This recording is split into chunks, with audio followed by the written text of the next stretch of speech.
Hey,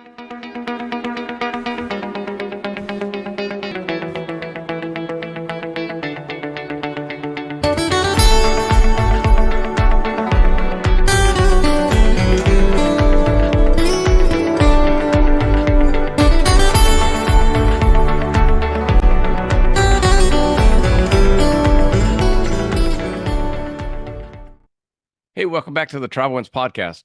Today, my guest is Jason Greenwood, founder of Greenwood Consulting, now based in Puebla, Mexico, with a background in New Zealand and in California, which is my home state. How are you today, Jason?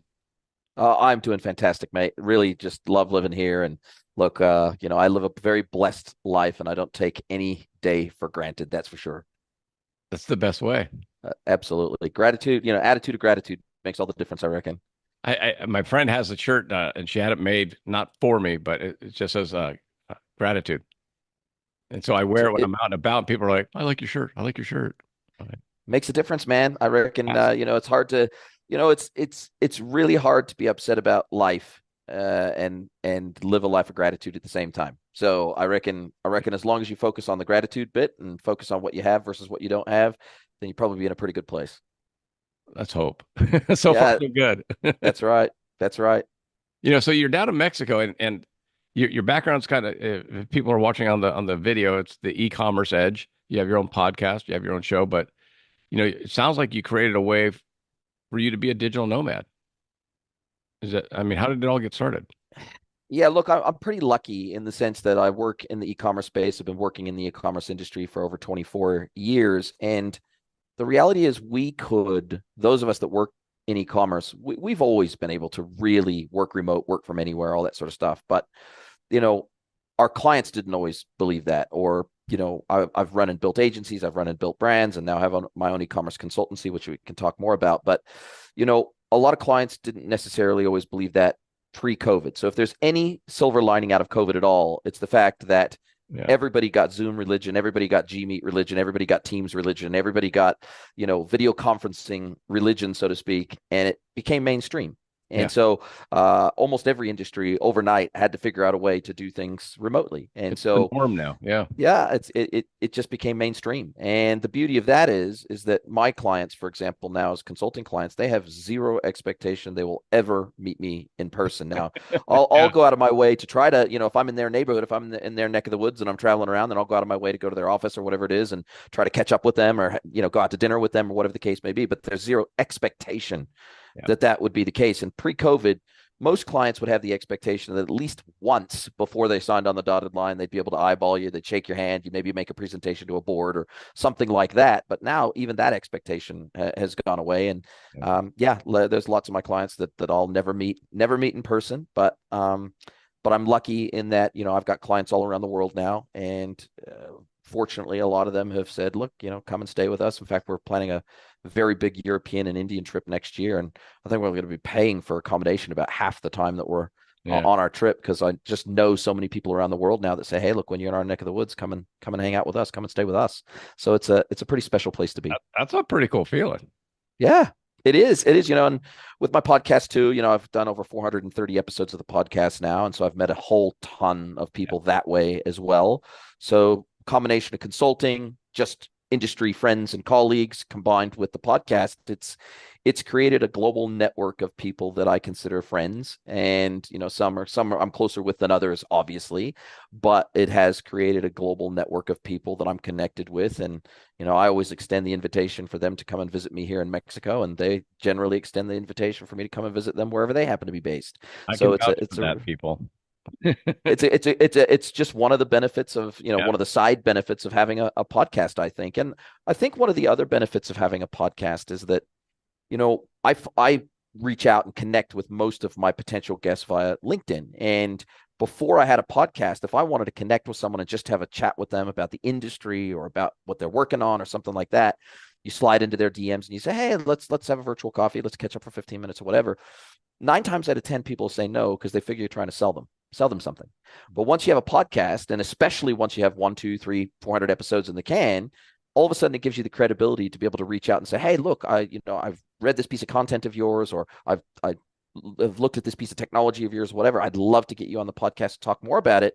all of a sudden that becomes an easy yes for them to say yes to. And they can go and check out the podcast, see that you're legit, listen to a few previous podcasts, understand the way you roll, all that sort of stuff. So it creates an opportunity for you to connect with people in a way that is very difficult to do any other way. And so it does open doors and open opportunities. And the incredible things that have come out of running a podcast, and I don't do my podcast for the money. I couldn't make a living off of running my podcast, at least not yet anyway. But the great thing about it is it's opened up so many doors for me. It's opened up opportunities for me to speak at conferences, to be on webinars, to create great partnerships, to just the opportunities and doors that it has opened for me, other than just the pure commercial benefits of it, because it does help establish credibility. It opens opportunities for clients to come and find you and identify you as an expert in your field. But quite apart from that, it's just opened up so many opportunities for personal and professional fulfillment that it's hard to describe all the benefits that it brings. So you mentioned about being digital nomad, opening up and COVID, opening up Zoom. I think for me, like I started in 2018, and I had to explain to people what a podcast was. They're like, what is it? I'm like, well, we're gonna talk, and we're gonna be on the show, and then it's gonna go on these podcast platforms. And they're like, what's that? I'm like, well, like Apple Podcasts and Google Podcasts, and they're like, no, I don't know Spotify and that. all the rest. Yeah. Now, I because of the same reason, when I say, hey, I've got a podcast, oh, that's cool. And I'm like, oh, okay. I don't have to explain it anymore. Well, So, and it's a fun talking point, I just met a new neighbor because the townhouse complex that we have just bought it's being built in 3 phases. We're in phase 2. Phase 2 is almost complete. They're just started on phase 3. We just met a neighbor from phase 1, and she's got her own podcast, and she makes her living off of it. She's got a cooking podcast, yeah. and a cooking vlog, and or baking. I think it's baking, actually, not cooking. And she works from home, and that's all she does. She's a full-time content creator here in Mexico, and it's incredible. Definitely the opportunity to exercise a passion, share a passion with the world, have that converge with your work, have it turn into an additional income stream, or in some cases a sole income stream. Yeah. Like, this just wasn't possible, really, or wasn't easily possible, even a decade ago. You had some YouTubers that were able to make a living, but that was few and far between. But now there's a lot more niches, and I like the saying, the riches are in the niches, right? That's the reality, right? And I find that your vibe attracts your tribe. And so, kind of almost no matter how far niched down you'd like to go, the reality is that your tribe is out there somewhere, and you just got to be able to find them, identify them, make them aware that you're around and that you're part of their community. And all of a sudden, it's like moths to a flame. People are attracted to things that they like, that they're interested in, and they're attracted to people that are interested in the same things as them. That's just the reality of the world. I was saying, like you said, 24 years of e-commerce. That's kind of like the birth point of e-commerce. I'm trying to think back because that's 2000. Yep. How much you were buying online before that? Yeah, it was very, very early days. Yeah. And what I like to tell people is, at that time, e-commerce was really hard. Everything, almost everything, almost all the technology, the software, the front ends, everything was pretty much bespoke at the time. Lots of websites were being built in frames, Yeah. lots of websites being built in pure Flash, lots of really poor technology at the time. But it was the birth of the internet. It was really, really early days. And it was interesting how I got dragged into the industry. A friend of a friend was actually an American living in New Zealand. He had married a Kiwi woman, and he had his own agency in Christchurch, where I was living at the time, which is in the South Island of New Zealand. And I met him. He was looking for somebody to come and help build his agency with him. And I didn't have a background in e-commerce at that point, but I said, sure.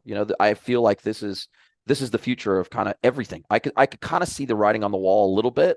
Yeah. And I was like, I don't fully understand how the internet's going to change the world, but it feels pretty transformational to me. And it was like, I like buying online. I like the idea of buying online. I don't really like physical shopping. And I'm sure there's lots more people out there like me. And so got into the industry, started to learn digital marketing, started to sell both our design and development and marketing services. And that's where I kicked off my career. And then I decided, geez, why don't I do this for myself? And a friend of mine and I, we set up our first online store and, ran that for nearly 7 years, sold that in the end, went back into agency land, and that it kind of went from there. So I had experience both working in agencies and having my own e-commerce pure play right from the earliest days of e-commerce, but it was tough. Everything was difficult back then. I think most people nowadays who go to set up a Shopify website or whatever, and like I can set up a new Shopify store in like an hour now or less, and get an off-the-shelf theme and plug in Shop Pay, and you're kind of off to the races. Load up a few products, and you're kind of off to the races from a technical perspective. And I think most people today just don't realize how difficult it was in those Yeah. early days of the internet How just to long it even get took a you to website build up and the running. data. Yeah, it's just so easy today. You know, uh, why do you think, and this is on a personal point, I guess, why do you think brick and mortar stores have such a hard time wrapping their head around e-commerce? I think they have it's certainly from a B2C and D2C perspective, it's definitely more accepted and common and kind of table stakes today than it was even 5 years ago. You'd be Yeah. hard pressed to find any new brand that was starting up today, even if they had physical retail stores. It would be extremely rare that they wouldn't also do e-commerce. It would be very, very rare. When I'm Um, a retail store, like I have retail stores and I sell to them, and they've been in business for 50 years, 40 years, 30 years. And I go, man, you're limited to the physical space that you have. You can't carry anything more than what your 8,000 square foot store can carry. But if you set up on e-commerce, you can now have our entire 200,000 square foot warehouse on your site and yeah, access to every piece that we have in our warehouse. yeah. And It's they an just go, interesting one. well, it's too much work. Yeah, look, I think it's an age thing. I think it's a generational thing. I think in a lot of cases, and I've niched down, for the first 3 quarters of my career, I specialized in B2C and D2C e-commerce, and I've specialized over the last few years, really niched down hard on the B2B e-commerce side of the industry. But I think that when it comes to retailers, I think just like we see in the B2B e-commerce world, where it's still dominated, these B2B business leaders are oftentimes they're, and I can say this because I kind of fit the demographic, male, pale, and stale, right? That's the reality. And unfortunately, the leaders of a lot of these businesses, they should have aged out a long time ago. They should have just quit. They should have retired. They're, we're going to eventually get to a place where through attrition, death, retirement, whatever, we're going to get to a place where eventually all business leaders are digital natives. We're not there yet. And Yeah. so once we get to a place where all business leaders are digital natives, then that's when kind of everything will change in a very, very short period of time, because it would be very strange. And I'm working with a lot of B2B businesses that are second and third generation businesses, family owned businesses now. And Yeah. the grandchild of the grandparent founder is now taking over, and whether they're taking over the head of operations or CEO or GM or whatever it might be. And it's unthinkable for them to not offer e-commerce services, digital services to their customers because they're digital natives. But, the parents and grandparents don't necessarily understand, well, why do we need to do this? We've never done it this way I before. just want to advertise in Uh, the yellow pages. yeah, exactly. And so I think it is a generational thing, but we do see that post-COVID, we've gone much more back to the norm and the mean in terms of the growth of e-commerce as a percentage of total retail.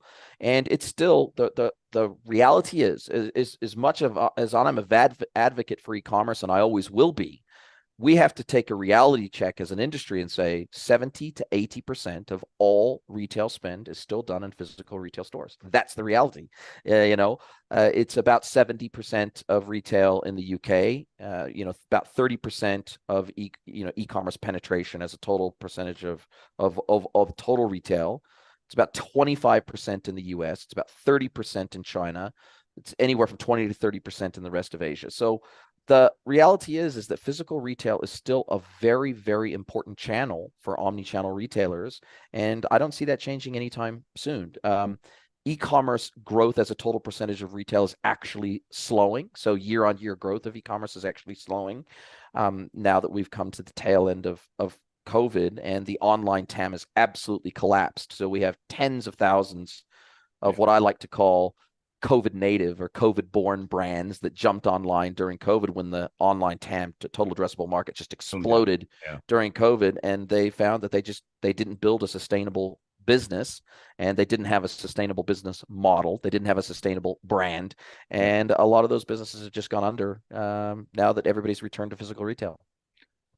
I, I've told so many of my stores, my retail stores, I have two uh, accounts that are e-commerce only, but I've told my physical stores, I go, the problem because they like you said, they're like, oh, okay, we'll try it, and they put a few products online and this and that, and then I go, look, if you ran your retail store that way, it'd go out of business too.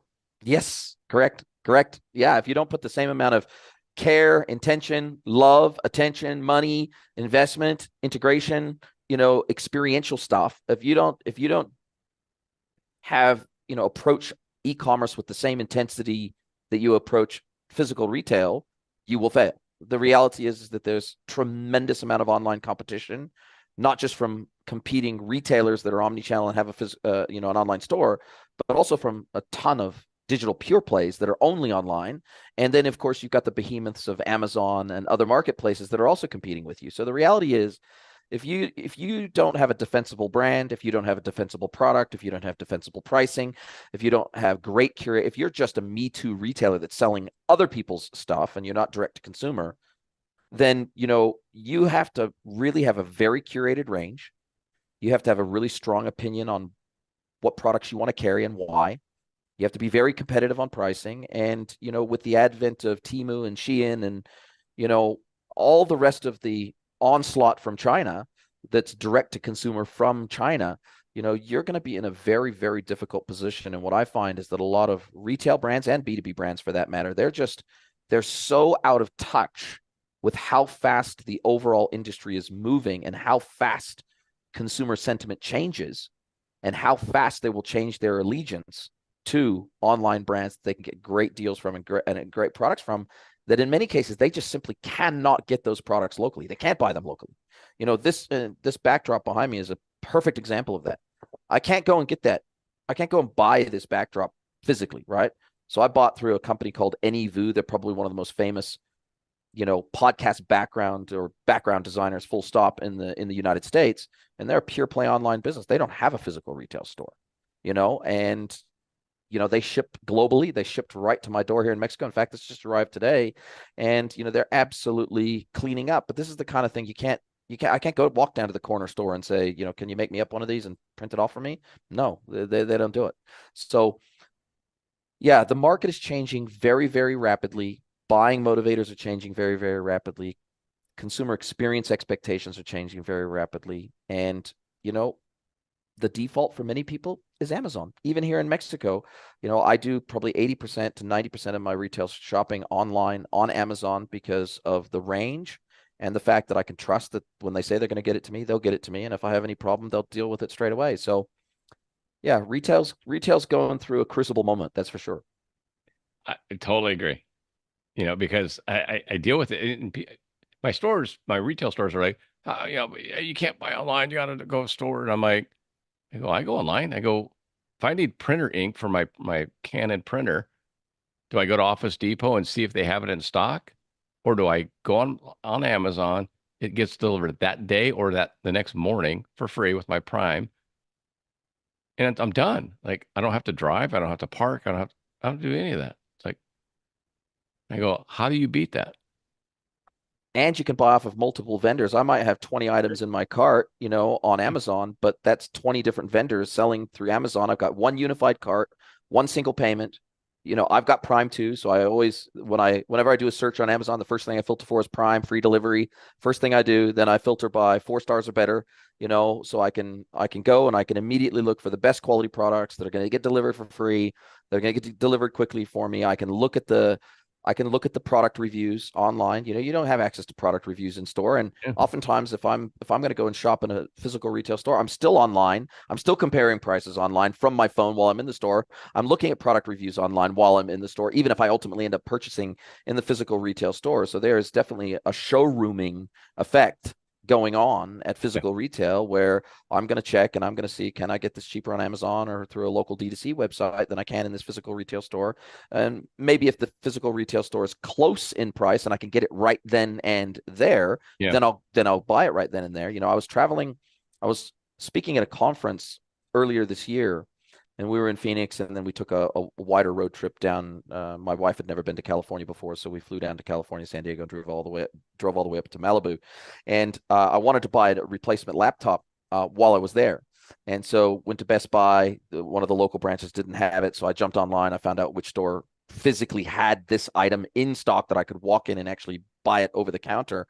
And so there are some times where physical retail is still very important, especially when you're time pressed. And I was only going to be in that place for a day, and I wanted to be able to walk in, pick up the thing, and walk out the door.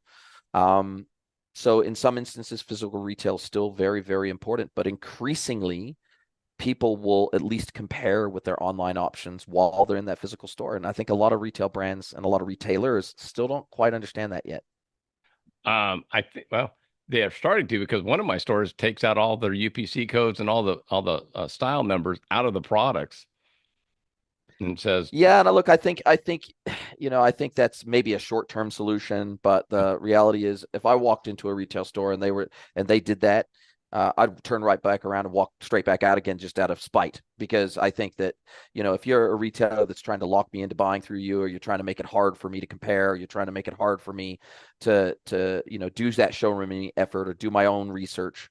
I'm not going to give you my business. I'm not going to give you my money. So, they might think it's protecting them, but it's very short-term thinking, right? it's And wrong.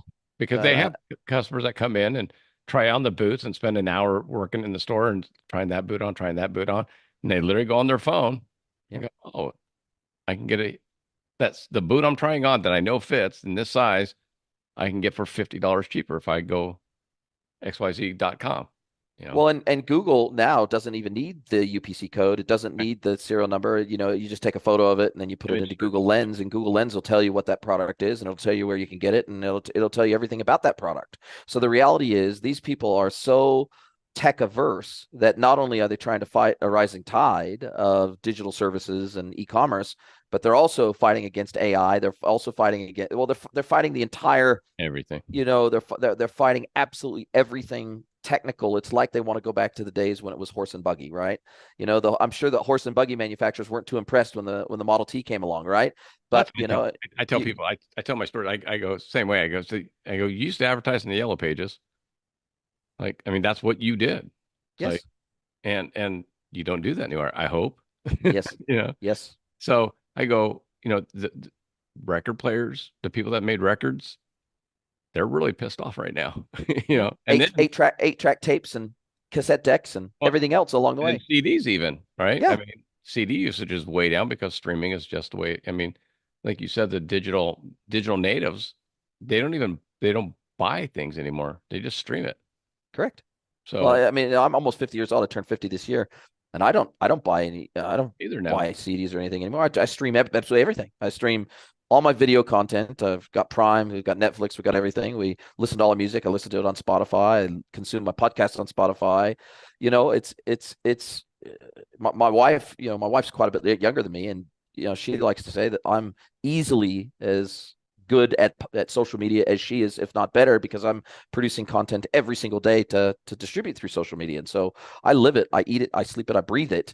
And so put out the podcast on video on YouTube and Rumble, and then of course through audio through all the different podcast channels. And then now I've just subscribed to HeyGen, which is an Gen AI platform, and I now have Spanish language channels for my podcast across all the different channels, and it automatically translates Okay. both my speech as well as my guest.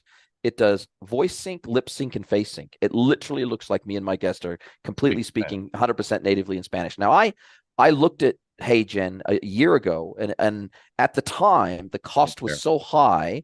I released 3 roughly 1 hour episodes a week of my podcast, and it was going to cost me, I did the calculation at the time, it's going to cost about $20,000 a year to translate all of my podcast episodes into Spanish. They now have an all-you-can-eat plan. Just got released, $69 a month, all you can eat. And so of course I translate all my podcast episodes into Spanish now, and you can translate it into almost, they have like 60 languages they support. Yeah. I've done that with because I've had a couple Hispanic people. I've had different languages and Japanese. Um, and I've done the transcripts in the different languages using the AI, and it's just like can't get any easier than that. Well, and I use a lot of AI based technologies. I use Descript for the raw editing of my podcast. I use a platform called Write Blogger, which takes my raw YouTube videos, and because YouTube behind the scenes creates transcripts for all the videos, Yeah. this platform connects to YouTube, it pulls down the transcript, and then it auto generates blog articles based on your own content, your own voice, your own style, everything. And it gets me 70 to 80% of the way there. I go and I tidy it up, make sure the names and spellings and brands are all correct. And then I push that up to my website blog, and then I embed the full video of the podcast in the bottom of the article, so that way if they want to see the whole video they can. But it's very easy for Google to index all that beautiful text-based content in my blog. So it's a flywheel effect, and I think if you don't keep up with it, the brands that are struggling to even understand e-commerce and embrace e-commerce, they're just gonna get further and further away as they continue to bury their heads in the sand. Their life is going to become significantly more difficult, particularly as AI starts to take over more and more customer experiences and personalization, et cetera.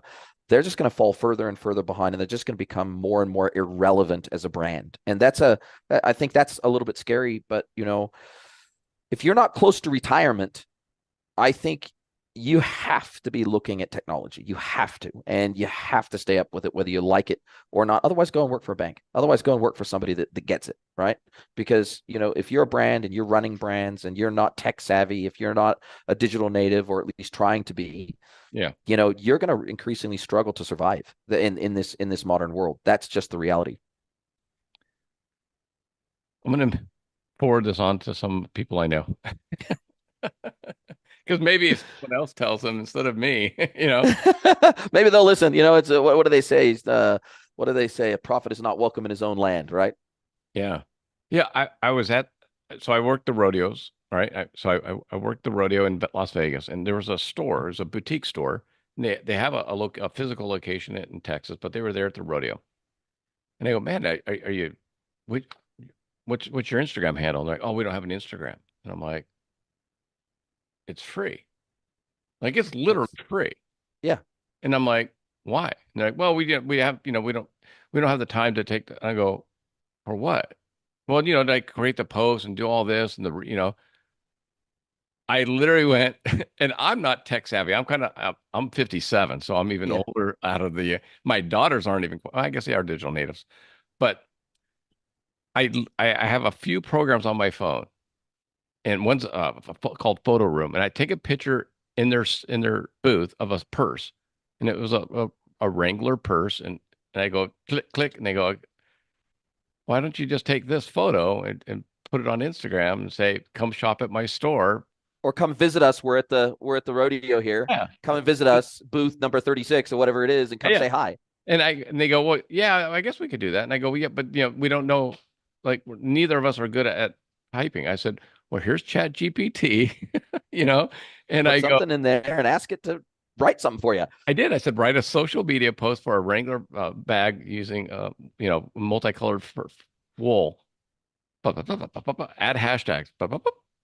Give me a title. And they're just like, oh.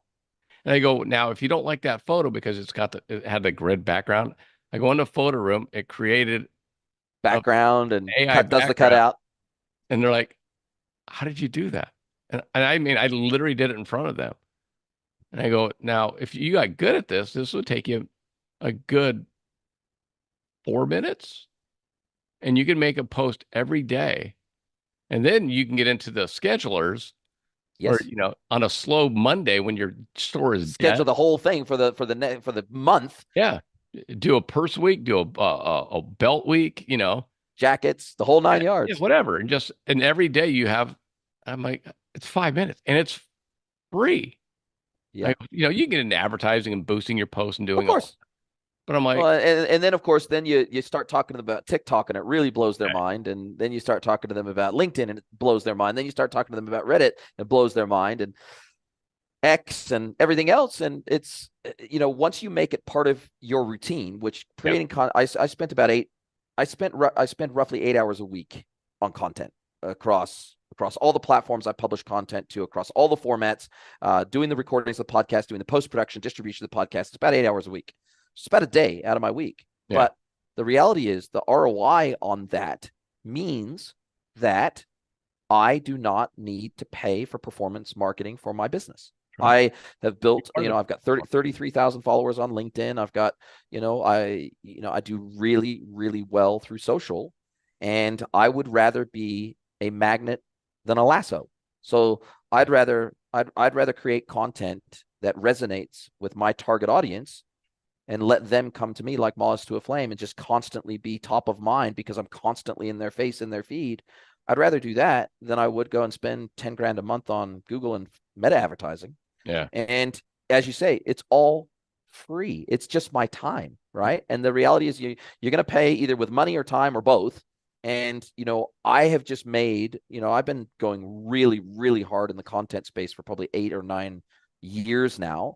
And, it takes time. It takes time to exercise that muscle. It takes time to get good at it. It takes time to understand the algorithms. It takes time to understand what your audience wants to hear from you regularly about and to form an opinion on things. But once you do that and once you exercise that muscle, then you just make it part of your daily routine. It's literally it's in my calendar like any other meeting or any other business activity is in my calendar. right. And I think if you do that, then it becomes just completely normalized for you to do that as part of your job. And I think many people just don't understand the power of a personal brand in terms of, even if they're an employee, even if they're working somewhere, Yeah, yeah, the reality is if they build up a personal brand, the one thing you might lose your job, but what the one thing they can't take from you is your personal brand. And so if you build a really strong personal brand, it gives you so many more options and opportunities than if you're just working for somebody and nobody knows who you are and nobody cares.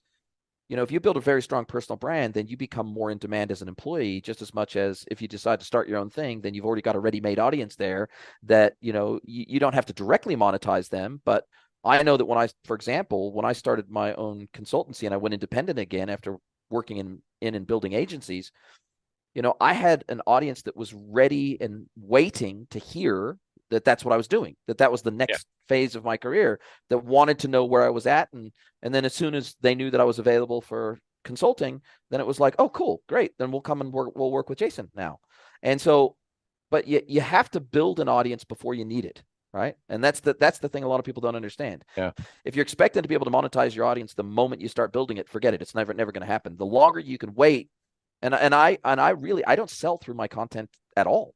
I try to avoid selling through my content. Yeah. I try to make it as educational and entertaining as possible, demonstrate capability, demonstrate knowledge, demonstrate integrity, and if they want to take all that knowledge and do it themselves, fantastic. But if they realize, geez, wow, this is a Yeah. lot harder than I thought it was, I'd rather work with Jason, somebody who's been doing this for over 20 years. I'd rather work with somebody who's an expert, let them do what they do best, and I'll do what I do best, which is, procuring product or, writing product descriptions or marketing or operations or whatever it is I do best. I'm going to focus on that. I'm going to let Jason focus on what he does best and help guide us and coach us to get better at what we do. And I just think that, people are, they're worried that when they first start out, they're worried about the poor quality of their content. And I just tell them, well, Yeah. and I asked them to open up LinkedIn, and I asked them to go to their profile, and they got 50 followers on LinkedIn. And I'm like, what are you worried about? Yeah. You don't have an audience yet. You're not scaring So, anybody. and I'm like, as you continue to get better in your content creation, curation, and publishing journey, as your quality gets better, your audience will grow at about the same rate. And so by the time you've got a huge audience, you'll Yep. have exercised that muscle. It's like going to the gym. You got to exercise the muscle. To get better at something, you got to practice, right?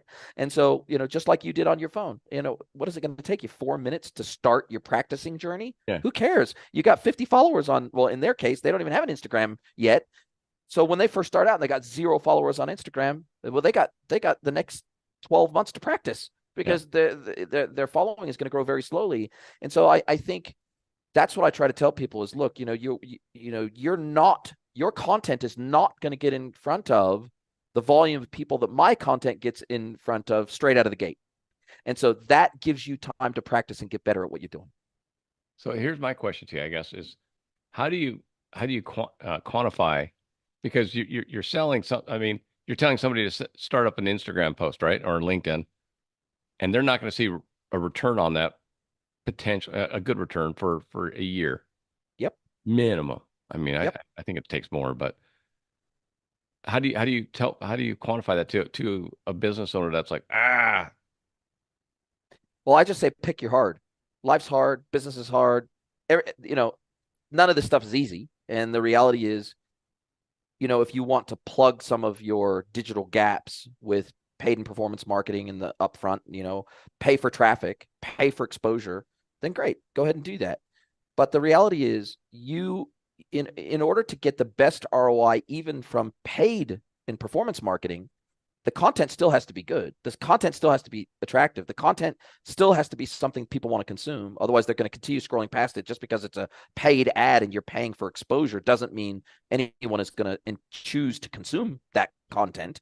So the reality is you have to look at it as, like, for example, I create content for me first, my audience second. Meaning, if I don't enjoy the content I'm creating, I don't do it, because I know that will never be sustainable. If I'm creating content purely for selling sake and purely for ROI sake, then I will never stick with that. So I create content I enjoy making, both written content, video content, audio content, etc. I make content and I have interviews with people that I want to talk to anyway.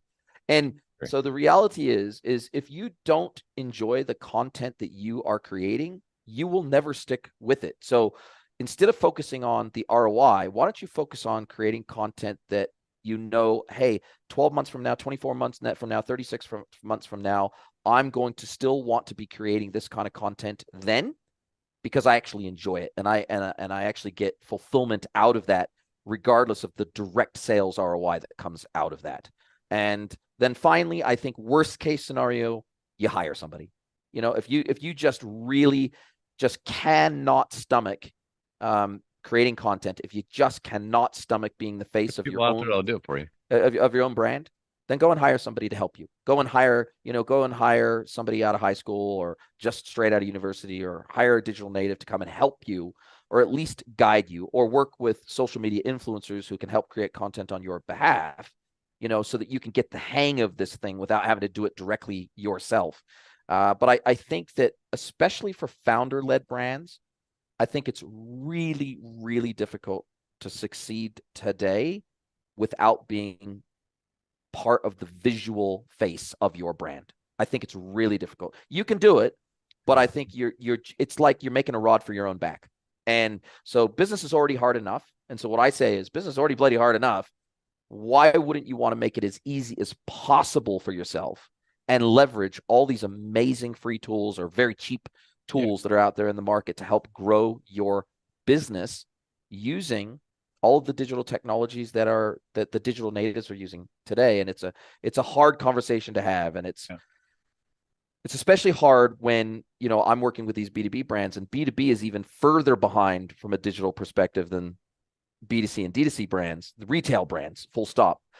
And a lot of these leaders, they are older. They have a hard time running their own smartphone, let alone Yeah. let alone being active on social media. They have a hard time doing anything on a smartphone. They're An still app store. texting, Yeah. and or finding something on the app store. They're like, well, why would I want to download an app? What would I want to do on my phone? I use my phone to make freaking phone calls. That's why I have a phone.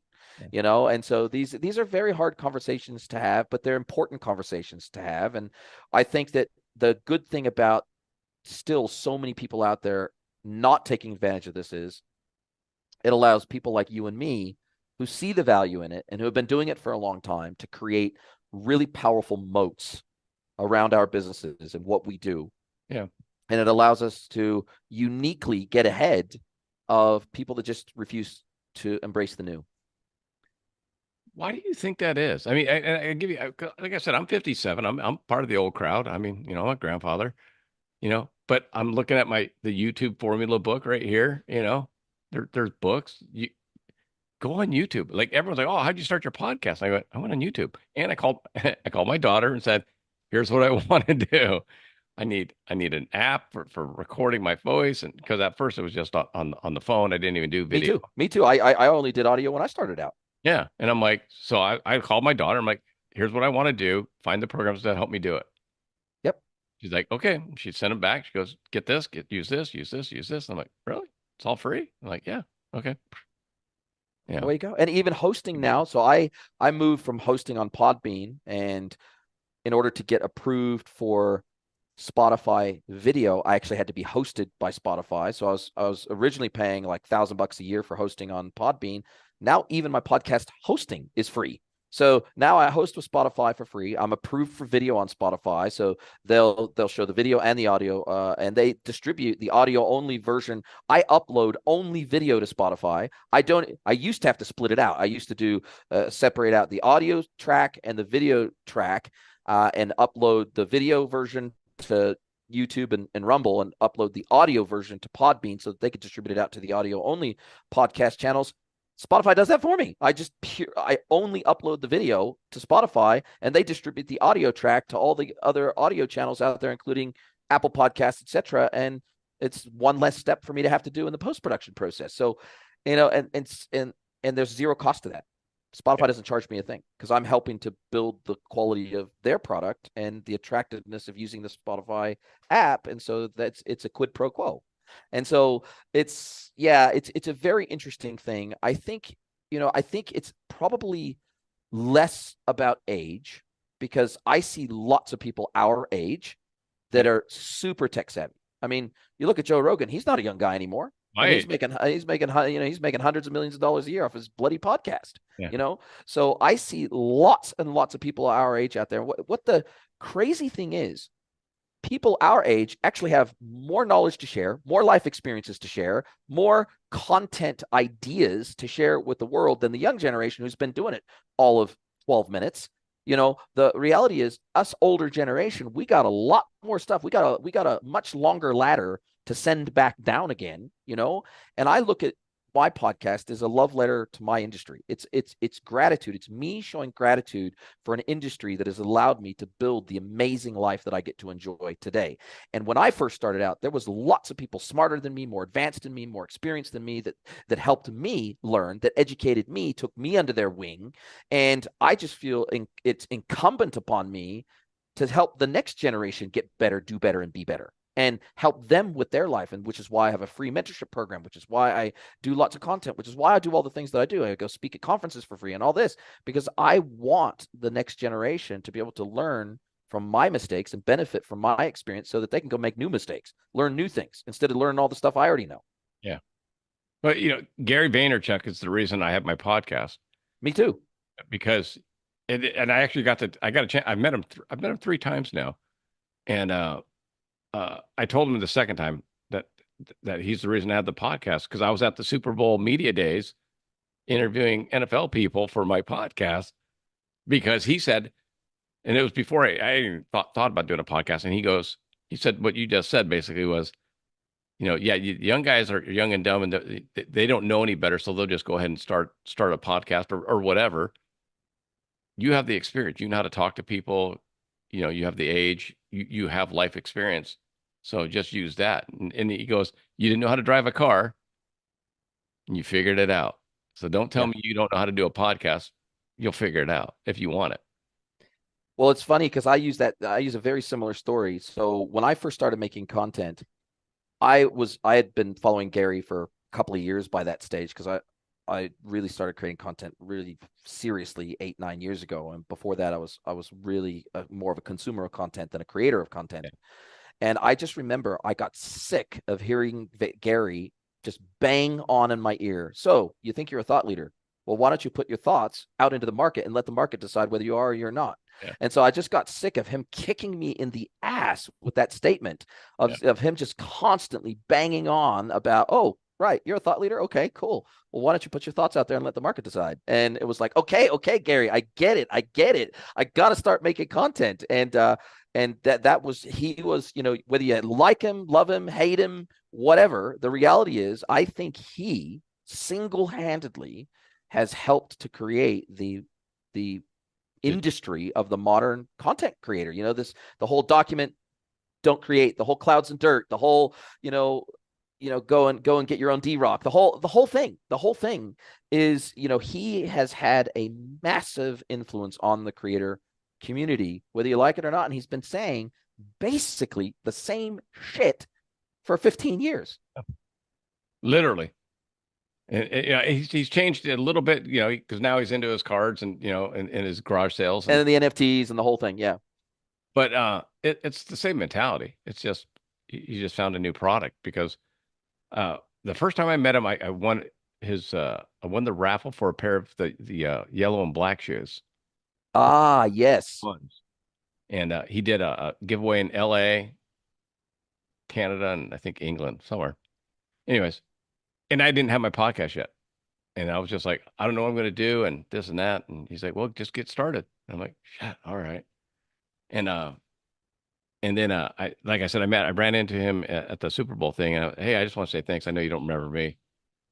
It's good, but you're the reason I'm here. And he's like, what do you mean? He's like, so you're running between him. It was cool though. It was nice to. Yeah. Well, I think he has had a dramatic impact on many creators, and I think I think he puts genuine good vibes out into the market, and I think look, I think his intention is good, and he's very energetic. He's a little bit overpowering and overbearing and all that sort of stuff. So you might not like his personality, you might not like his swearing or whatever the case may be, but he is not a guy that says, do as I say.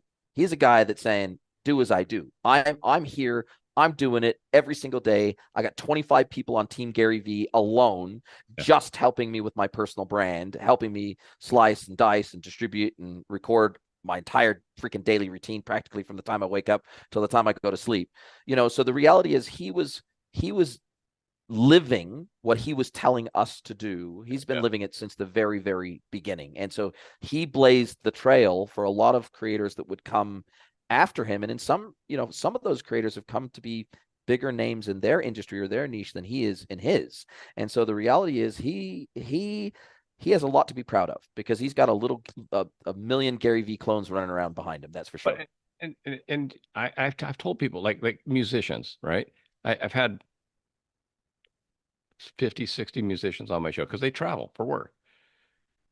And I tell them it's kind of like Gary V. Gary V will never know everybody he's affected, right? You won't.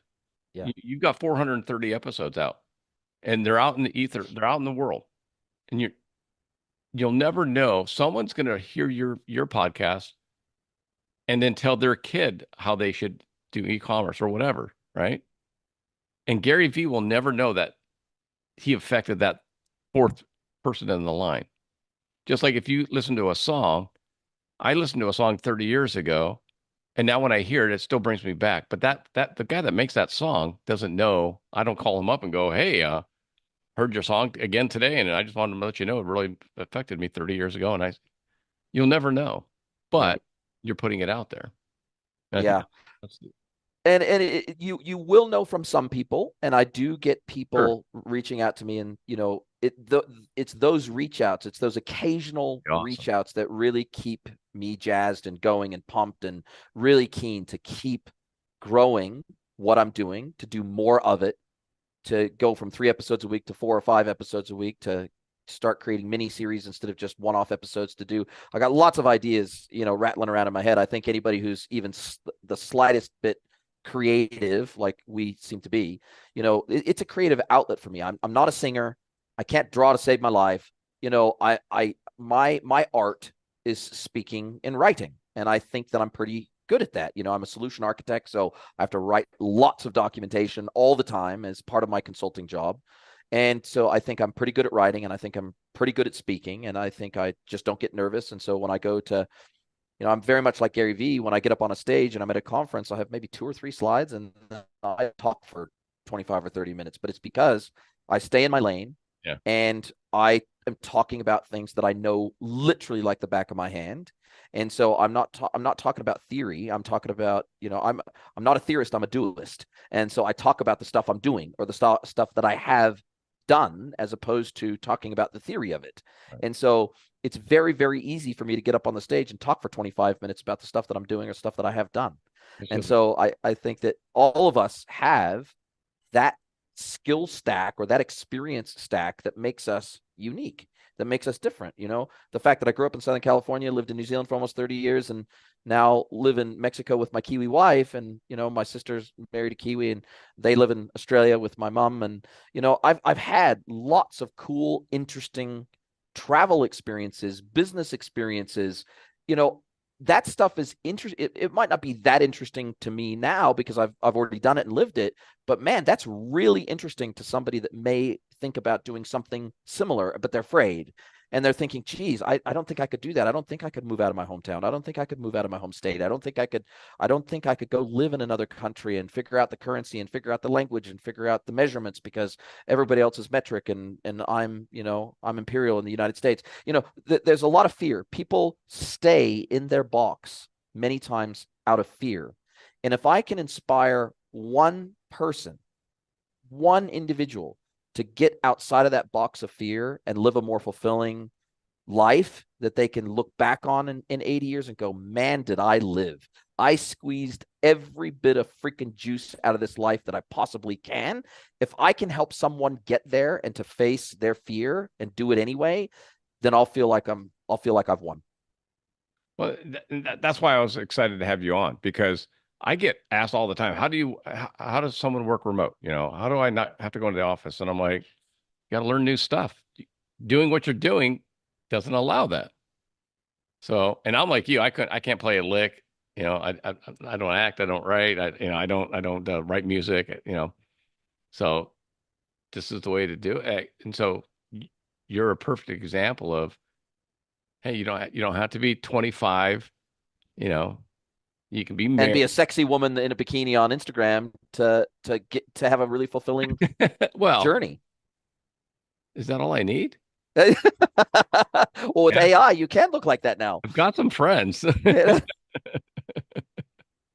So I Lewis Howes. Oh, yes, Oh, absolutely. School of Greatness. yeah. So 5 months after I started my podcast, I won a contest to be on his show. So I was Wow. actually a guest on his show.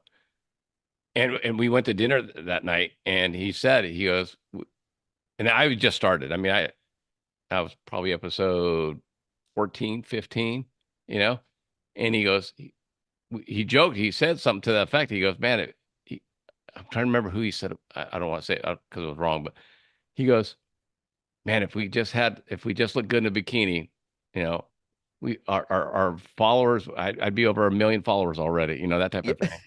it's true. It's true. And I go, yeah, I can't sell that though. Yeah, no.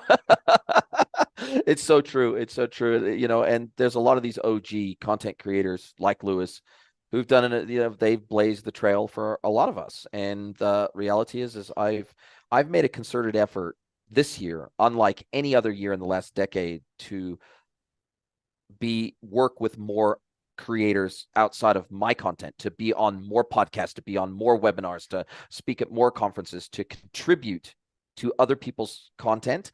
Yeah. I've made a real concerted effort. Not only does it benefit me, but I'd like to think it benefits them too. But for me, what the to just be perfectly honest, the benefit to me is exposing me and my content to new audiences that I wouldn't be able to get to any other way, that would never even know I existed, right?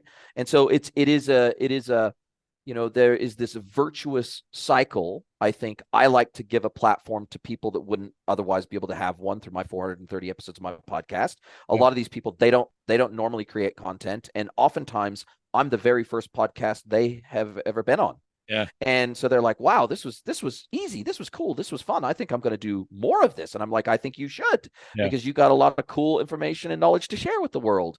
And I think the world needs more of that. And I do get asked pretty regularly, are you worried about AI? Are you worried about, this new Google one with the Google AI, where you can basically just give it a topic and it will create a 2-person full blown video podcast off of you just give it a topic and it'll create a 2-person topic with full-blown human-looking avatars. And I get people asking me, are you afraid of what AI is going to do? And yeah, okay, there are risks with AI. There's no question about that. I think there's more existential societal risks to that than any threat to me directly or personally. But for me, this stream of consciousness that you and I are having right now, I think that's it. We're a long, long, long way from AI being able to do that. I think there's AI agents that you can already have that can scan your content and understand you, and it becomes searchable and interactive. But I think this pure from scratch stream of consciousness kind of conversation that humans are really great at having, I think AI is a long way from being able to do that believably and really, really well. And even at the time that happens, so let's say within the next 5 years, we can have our 2 AI avatars go and we can book them in and they can have a conversation with each other and it'll look and sound just like us based on our knowledge and history of our own content. Then all that's going to happen at that point is that live events and activities and shows are just going to skyrocket in value even more than what they are now. So Yeah. I know that one of the reasons why people like to come and see me speak at conferences is because they've been exposed to my content. It's like us going and see Gary Vee live, right? We Yeah. we know all of his shtick. We know we know 99% of his stories. We've seen him tell them 1,000 times before on his podcast or whatever. But I still like going and seeing the guy in person, and I still like having that physical proximity and the energy of physical proximity. I don't think that's going to go away anytime soon. AI is not going to be able to recreate the vibe of physical proximity anytime soon, and I'll just start doing more live stuff at that point. I have a few things. My take on AI is one, the genie's out of the bottle. Yeah, I mean, it's just like the internet. I remember emails. yeah, I remember cell phones starting, and I was like, "Oh, that's so cool." And then it was like, "Oh shit, they can get a hold of me any day, anytime I want now." That's not good, you know. yeah, yeah. You I know, know. emails are the same way. It's like so AI is out. There's no you can't put it back. And it's just like the people that fight. Well, I still advertise in the yellow pages. It's like, well, okay, well, how's your record player doing? I mean, Yeah, you got rid of that, and it didn't scare you, well, and yeah, you switched to CDs, and yeah, that didn't scare you. You switched to streaming, and that didn't scare you. So switching to AI shouldn't scare you either. yeah. And I 100% agree with you. Like the people I've had on my show, AI is going to only have a facsimile of what they've experienced in real life versus, talking to Steve Stevens and he tells me the story of how he wrote the Top Gun theme song one night after recording a Billy Idol song. That's not going to, I mean, how do you AI that, you know? Exactly. You So don't. And I think AI is really, really amazing at helping us repurpose our own content across different formats and styles and channels. And I use Opus Clip to create the short promo clips that get uploaded to short video platforms. So AI is fantastic at helping us repurpose our own content and our own original thought, but creating that original thought from scratch. And all the major AI players have already said that when AI is trained on AI generated data, within 1 to 2 generations, the output is completely unusable. yeah, So the reality is all AI as of today has to be trained on stuff you and I produce. yeah, That is the raw material that it they'll needs. always need new raw material. Yeah. And from human beings, because at least as of today, the training material that AI produces is rubbish. And hallucination is still a massive problem. There are AI continually gets stuff wrong, but it'll have you believe it's completely real and truthful and accurate. And so I think if you can't challenge AI based on lived experiences and objective truth, then we got bigger problems societally than just AI. Yeah, The reality is, I when I'm talking with somebody human, I can tell when they're lying. I can tell when they're bullshitting. One of my first jobs was selling freaking cars. I can read people like a book. You have to, right? If you're in sales of any description, or if you're running your own enterprise of any description, you got to be able to read people. Otherwise, you're not going to be in business for very long. And the reality is that I I have that same sixth sense about most AI content. Yeah. and you run across AI generated content and comments Sure. and everything else in social media every single day, and it's completely transparent and it's complete shite. Yeah. So the reality is that that's unlikely to change anytime soon, and AI is still going to need us much more than we're going to need it for the foreseeable future. Well, and what you said earlier too was I use AI for descriptions and this and that, probably 80%, because I always have to go through and clean it up and I don't like that. Let me change that. But if it can do 80% of the writing and just help me clean up, then I'll just clean it up, you know. And now I find it's almost I'm always going backwards. Like Mhm. I'll make shorter content clips and just do 2 sentences instead of making it all flowery and all that.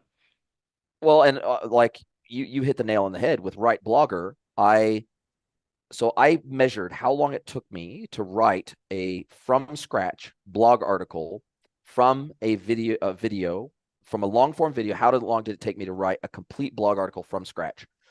Took me about an hour. Using Write Blogger to start to give me the base that Right. I then edit from, I've got it down to 7 minutes.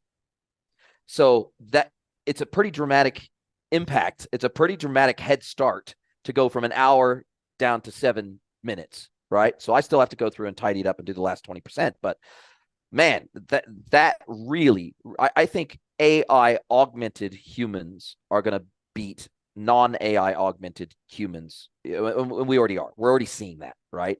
Yeah. And what we're also seeing is that being able to use AI effectively in our day-to-day lives and figuring out how to intermingle the use of Gen AI technologies into our day-to-day life and into our businesses, that is going to become table stakes in hiring, just like Googling was. Because I'm old enough to remember back in the day when I got applications for people wanting to work in my agency.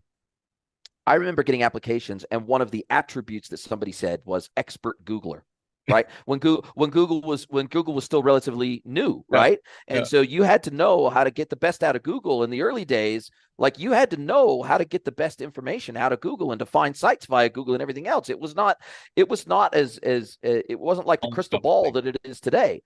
Well, I think AI is exactly like that now.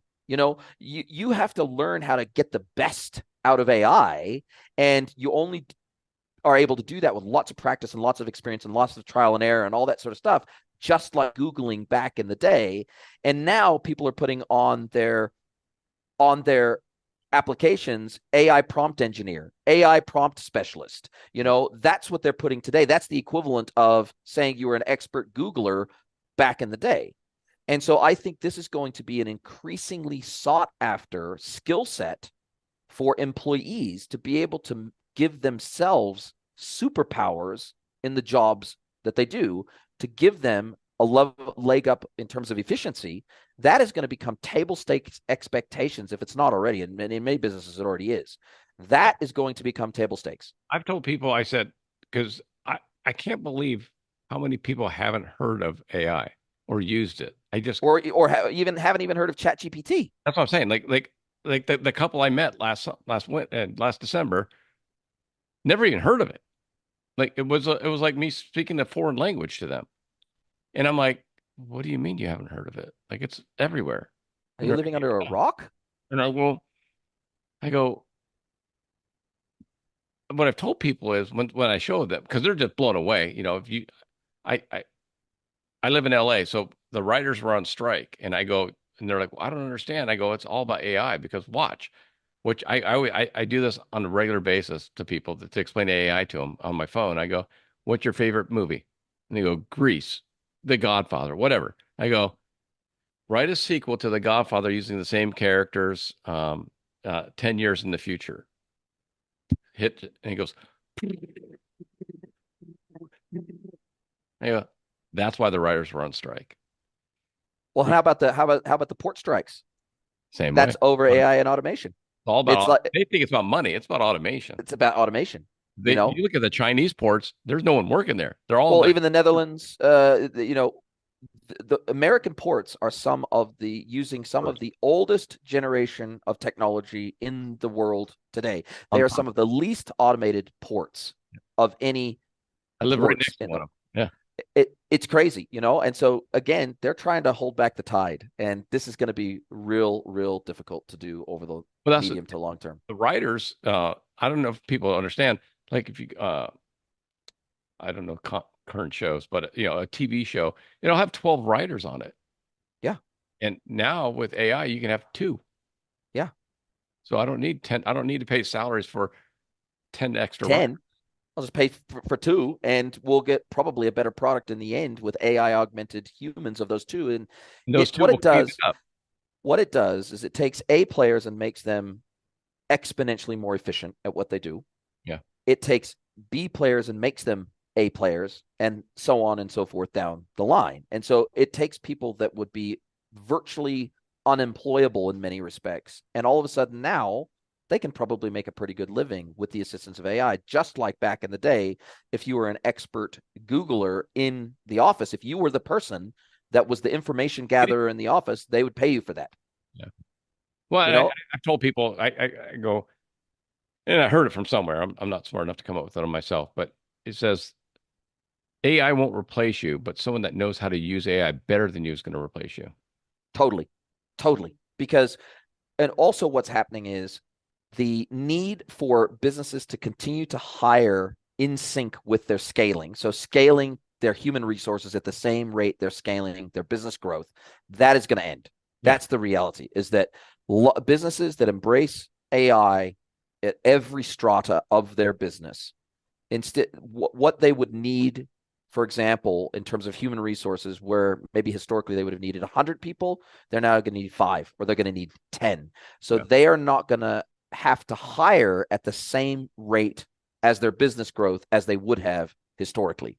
And that's going to increasingly become the case, because the efficiency and the productivity of the people they already have on staff is going to go through the roof. And what's going to happen is anybody inside these businesses that doesn't embrace AI and make themselves more efficient, they'll find someone out there that is and does.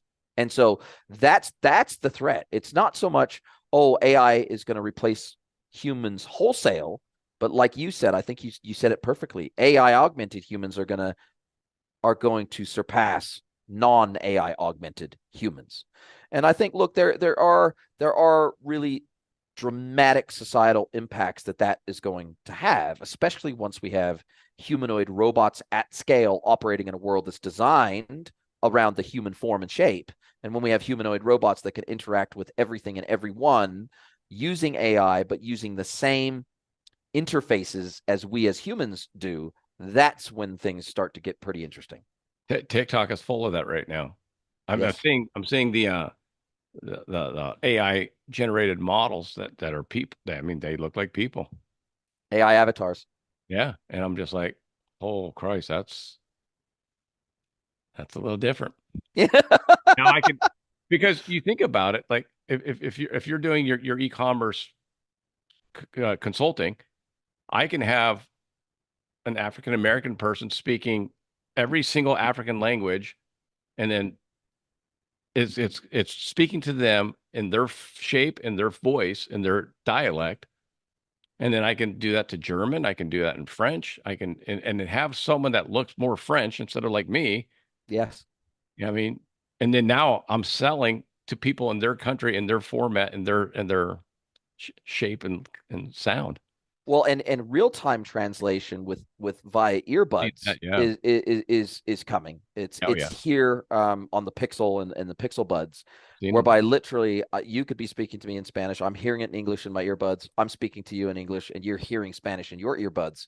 That's going to become completely ubiquitous, and that is when life starts to get real interesting, and that's when the world starts to open up even further than what it is today. Because one of the challenges for most people to think about moving to another country that speaks a different language to them, one of the challenges is, oh God, I really need to learn this language. And I still think there are massive benefits to learning the language. So I'm not suggesting you shouldn't learn the language, but as that stepping stone, whereas today I've got to type into Google Translate, Yeah. and I've got the Which is hassle of still that back and forth. easier than Right. it used to be. Yeah. But when real-time translation is the norm, that is going to be a complete game changer, and that is going to open doors to the world for everyone. And if Trump gets his way, and look, again, just like Gary Vee, you might not like but one of the things he's talking about is completely removing the taxation by citizenship, Yeah. which is America's the only country in the world that does that, as opposed to taxation by residency, Yeah. territorial taxation. And, if he does that, that is going to remove one of the last major barriers for Americans to move overseas when they effectively, unless they move to a country with a tax treaty with the U.S., they get double taxed. They will get double taxed on every dollar that they make as an American, depending on where they move to. So, combination of ease of learning languages, combination of easy real-time translation, combined with potential no double taxation, man, the world is going to become the American's oyster, unlike ever before in American history, and that's a game changer. Let me ask you that totally off subject. If Trump were to get elected, he's talked about bringing Elon Musk in as a consultant, Yep, cost cutter. cost cutter. If he allows Elon the power to do to the U.S. government what he did to X, now or previously Twitter, which was cut 80% of the staff. And I remember they interviewed Elon Musk and they said, how do you cut 80% of your staff? He goes, well, it's really easy when you stop censoring free speech, how many people you don't need. Well, and when you get I rid was of like, when the first thing you do is get rid of all your DEI hires. yeah. Well, I mean, and I know Vivek wanted to get rid of the Department of Education Yep, on a federal level. State is fine, but I'm like, oh man, that's why they don't like him. correct, You start bringing correct. in Elon and Vivek and RFK on the health. I'm Oh like, yeah. wow. Well, the thing about Elon is that, well, the real threat to Trump, I think, more than anything else, and again, whether you like him or don't like him personally or whatever, Yeah. the reality is that there are so many snouts in the government trough. There are estimates anywhere from 40, and they don't even know for sure, but they estimate somewhere between 40 and 60% of American GDP is due to federal spending, state spending, city spending, and local spending. Like if you tally up the total expenditure for running the government, Yeah. it's somewhere between 40 and 60% of GDP. There's a lot of people feeling pretty threatened about that right now. A lot. And that's why they keep shooting at him. So That's my opinion. it's very interesting, and certainly Elon couldn't come in and cut, 20% or 30% overnight. Oh no.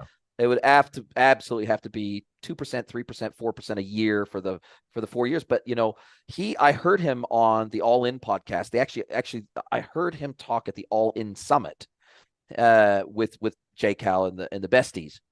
And he said, look, we actually would have to cut pretty radically, pretty fast, because we would only have 4 years to do it. Right. And so he said, I actually believe that if we were to free up that 40 to 60% of government expenditure, we're certainly not going to cut all of it. Maybe you only cut it by 10%, Yeah. or Only 20% trillion. over 4 years. Yeah. Maybe it's 5% a year, every year for 4 years. He said that would actually free up so much human and dollar capital for enterprise, for private enterprise. He said, I believe, based on what I know about running businesses, because he said, right now, my businesses compete against the government. Yeah.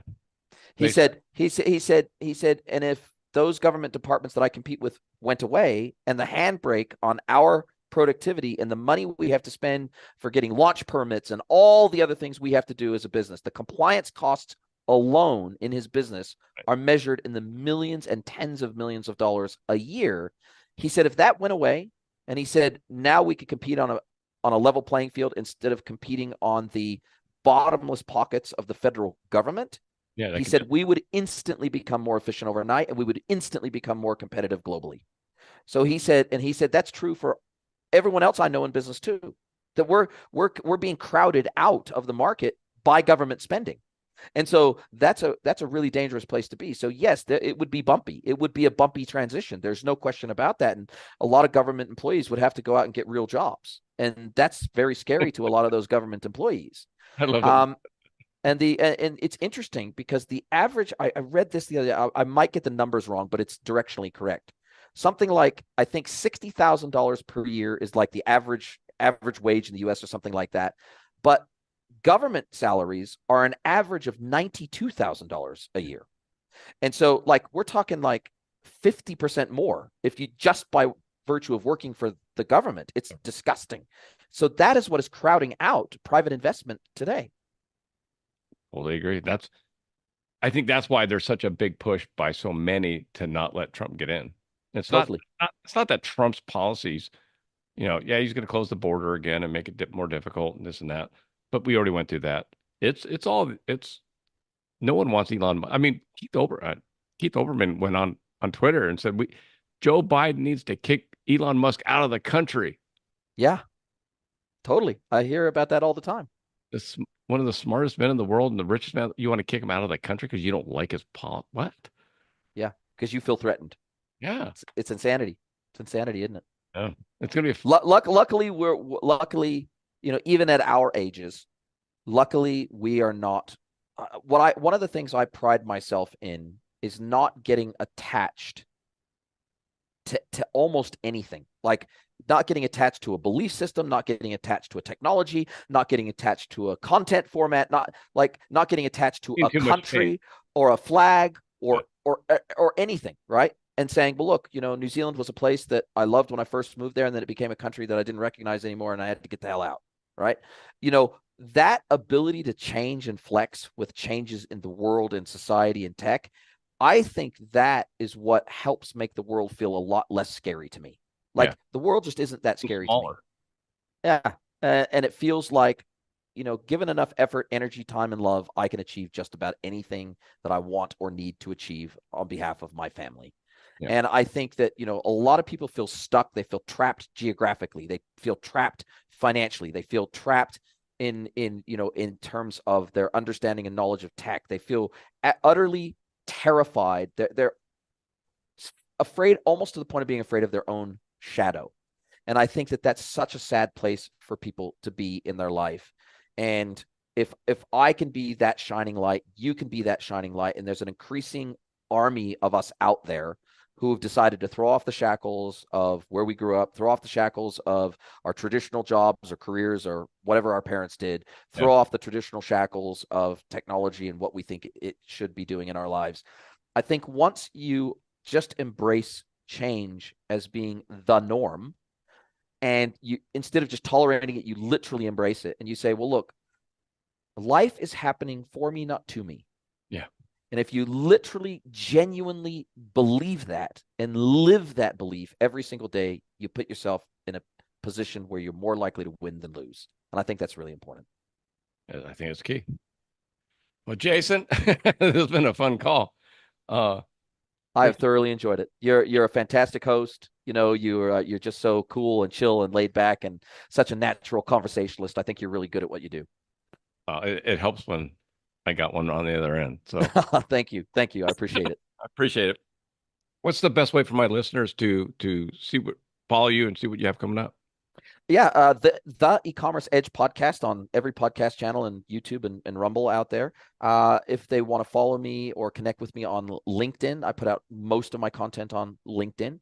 And then, if they want to learn more about what I do as a business, not necessarily that any of your listeners will be in need of my services, but if they are, greenwoodconsulting.net. And I've got all the information on my website about my podcast as well and about my content. And so my website's not just about my services, but it's also about where they can find me and connect with me and all that sort of stuff as well.